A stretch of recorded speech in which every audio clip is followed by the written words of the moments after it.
It's a Final Word Daily. Adam Collins and Jeff Lehrman here at the Oval. Day one of the World Test Championship final between Australia and India for Westfield, London, Westfield, Stratford City. More extra, less ordinary. That's how today felt for Australia. Jeff, 30 seconds, go.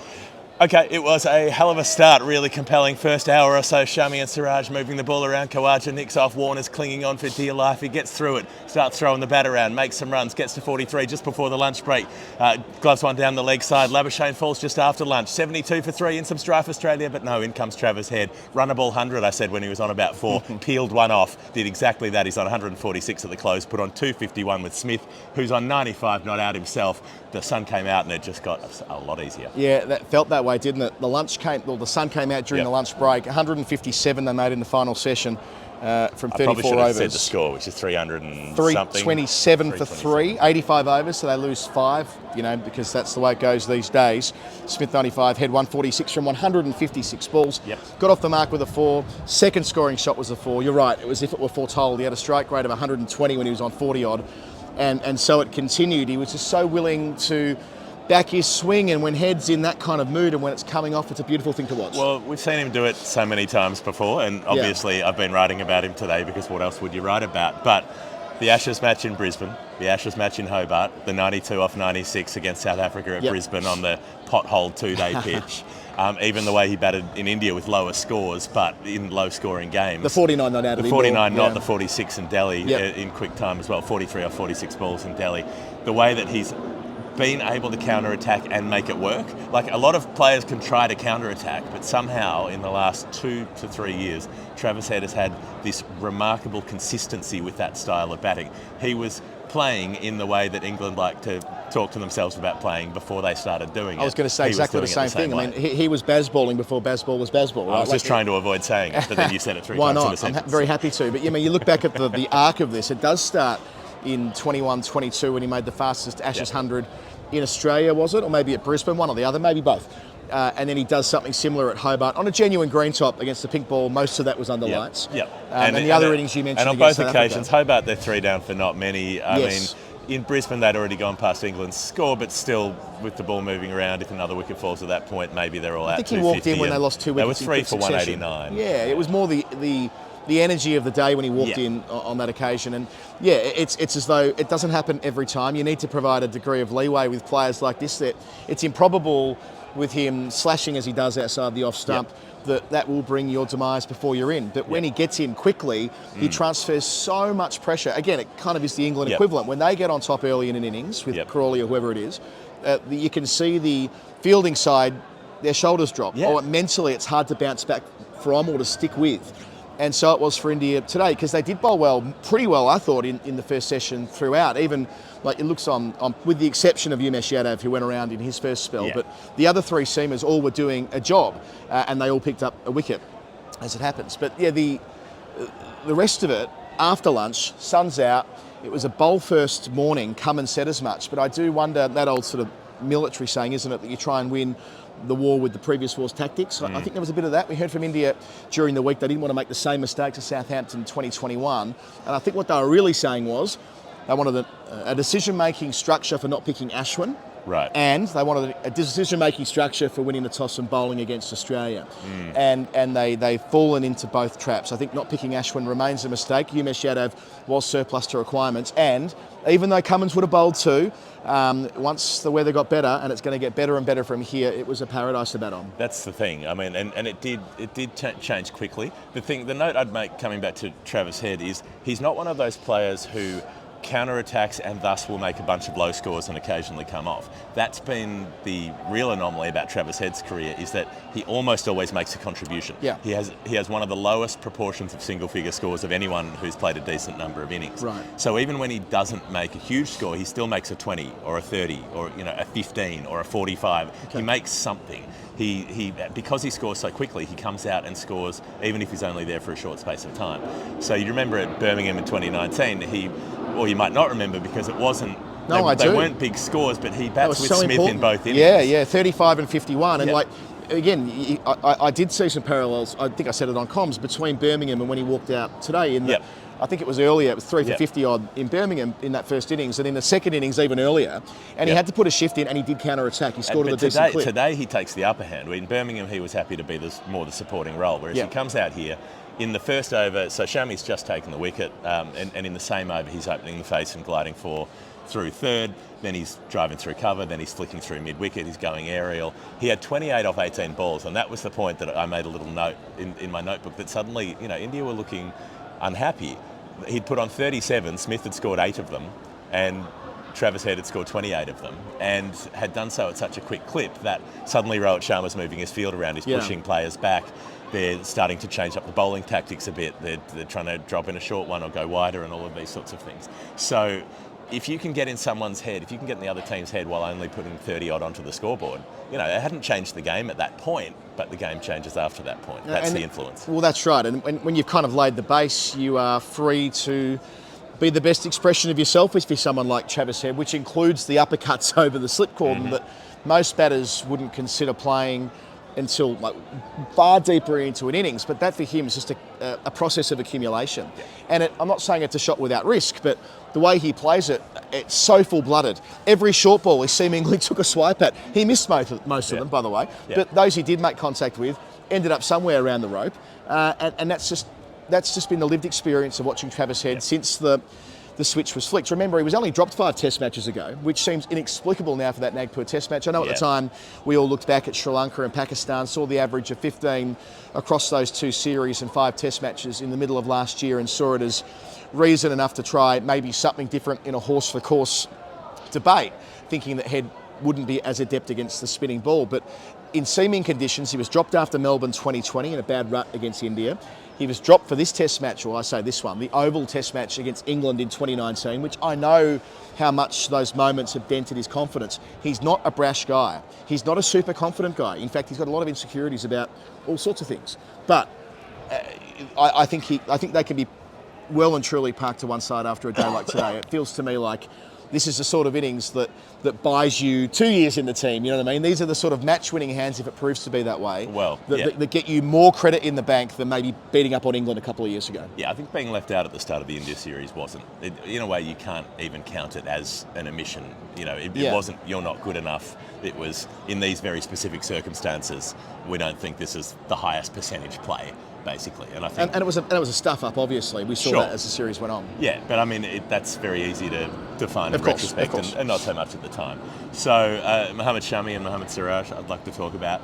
My God, like that first sort of 12 overs or so, that was absolutely gripping. Like every delivery, you were fixed on it as they were coming in. They had the ball doing all sorts. The one that leaps up and jams Labuschagne on the glove, the bounce of the one that goes past Khawaja's edge and just took a little whisper of the bat. The way that Warner was having to hop and fend at the ones that are zooming past him and then swinging in and crashing into the pads, and the appeals going up, the ball going down the leg side, and then the way that Warner buckled down against that was impressive as well. But just that opening burst of bowling, and I couldn't help thinking, well, imagine if they had this plus Jasprit Bumrah to come in. Yeah. Well, not that he would have been bowling first change, but and Shardul Thakur came in and did a good job after that. But that opening burst, I mean, the quality of that pair. Shami in particular just bowls some balls where you think, well, how does anyone not get out? It was a suffocation, wasn't it? I think they were, 9 runs from 5 or 6 overs. Khawaja's out in the 4th over, actually, with just 2 runs on the board. It's not the kind of test cricket we've been conditioned to watching in the UK over the last 12 months. And having to absorb all that pressure. Khawaja chases one he didn't quite need to chase, but that's the way it goes when you're an opening batter. He would have been sat with his feet up all afternoon thinking, had I just got through that initial interrogation, then anything was possible, but not to be for him. I thought Warner batted really well. I thought the way that Warner was able to counter-attack, especially putting pressure on Umesh Yadav early on, 16 from 1 over, all 4 boundaries through the offside. They put the deep backward point in, so he opens the blade up to a more finer angle to find third man to finish that over.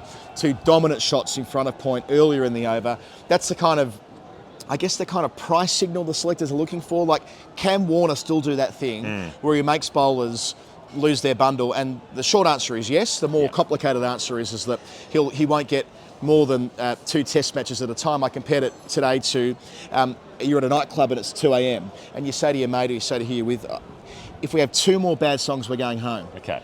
If Warner has 2 bad test matches, Right. he's going home, and today means that he'll get 2 more on from this because he looked good. And look, he got caught down the leg side, that happens, right? That's just a frustrating way to get out. That's I wouldn't call that anything more than a reflection of the fact that he wanted to keep the foot down and so it goes. And it also reflects on the selection of Umesh, who is a bowler whose work I've loved at times over the journey. But out of all of those who were available for India, he's the one who has the largest gap between his best and his worst. And you get a fair bit of his worst for the occasions when you get his best. That spell of reverse swing that he bowled, was it in the 3rd test in the series over in India earlier this year. 3 for 2 spell, I think it was. Yeah, I mean, tremendous operator with that older ball. But he can just lose it, and he can bowl short, wide trash a bunch, and that's exactly what he did today. He isn't an English bowler. I kind of landed on this. Maybe an oval I've bowler. gone round and round in circles on this for a couple of days now, right? Where I landed was before the first ball was bowled. Takia is the horse for the course because of the way he bowls with the new Duke's ball and the way he can. We've seen it in South Africa a couple of winters ago. Umesh Yadav has played 3 tests in England across a 13-year test career. They don't pick him here, and yet they've picked him for their biggest game on the roster this year, if you like. It just felt to me like Ashwin. I know that it may not feel like, well, why are you talking about a second spinner? But Ashwin's more than a second spinner. They play him like a medium pacer anyway. I mean, he's more than the average bear. He's not sort of he doesn't roll in and bowl little doorknobs. He's more a mystery spinner or a wrist spinner who comes out the side of the hand. And more than a spinner to me. Very good. I was wondering where you're going with that. But yeah, that to me would have put far more pressure on the left-handed Travis Head, especially.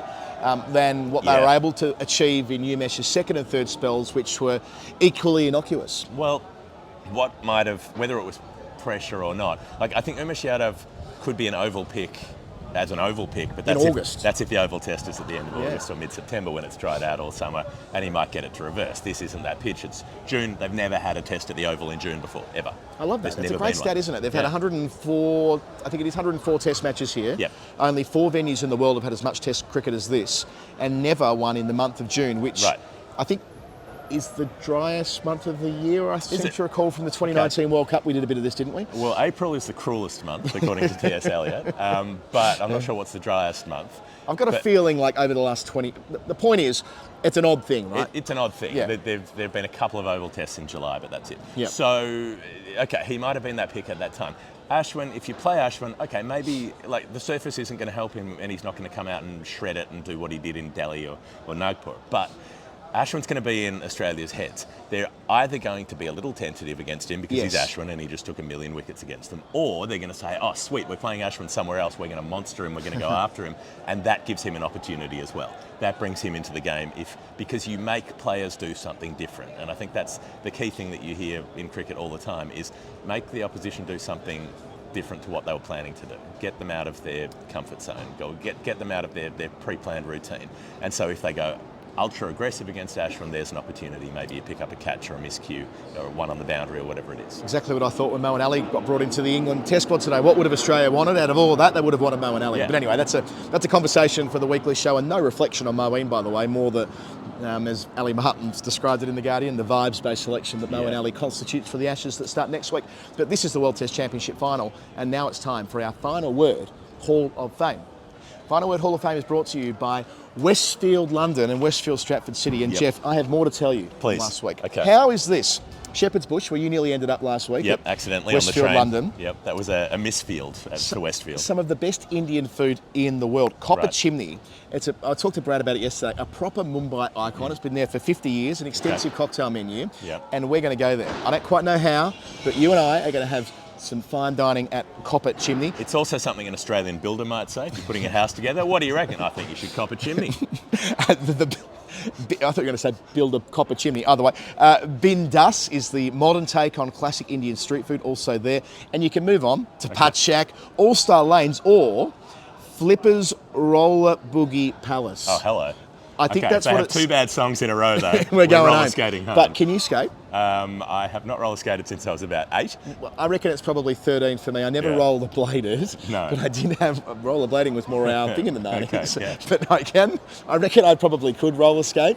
So what we should do is get a belly full of food at Bindas or at Copper Chimney, then you go to Flippers, down to the roller disco. Flippers Roller Boogie Palace, and away we go. Westfield.co.uk/United Kingdom / London to see everywhere you can eat, drink, shop or play at Europe's largest shopping centre, London, Stratford City, Westfield, more extra, less ordinary. Okay, well, it's good that I know at least that the NHS and Medicare have a reciprocal thing, so when I inevitably shatter at least one bone trying to roller skate backwards. We're going to do a night there. Why don't we do a final word thing at the roller disco?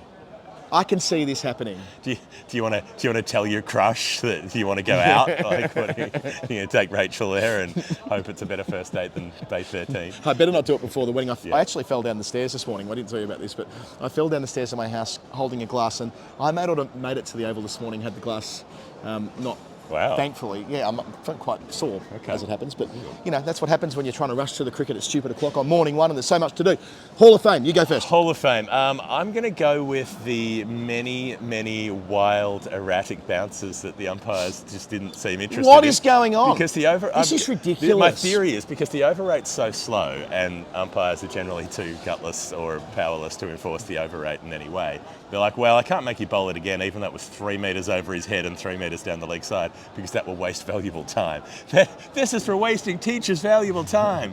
But there was some of the most egregious wides I've ever seen, and they were like, nah, play on. We need to have a proper sort of like summit on bouncer wides. Jimmy Anderson, his dismissal at Christchurch, Wellington? Mount Maunganui. I think it was Wellington. Yeah. The ball before it from Wagner that was clearly a wide, that's been screenshotted a million times and sent around. I'm not saying that I'm angry about that result, more that and I'm not saying that it wouldn't have changed. But that was less a wide than the wides today. But they're all really bad decisions that are being made, and it's like bad league before calls that are given not out.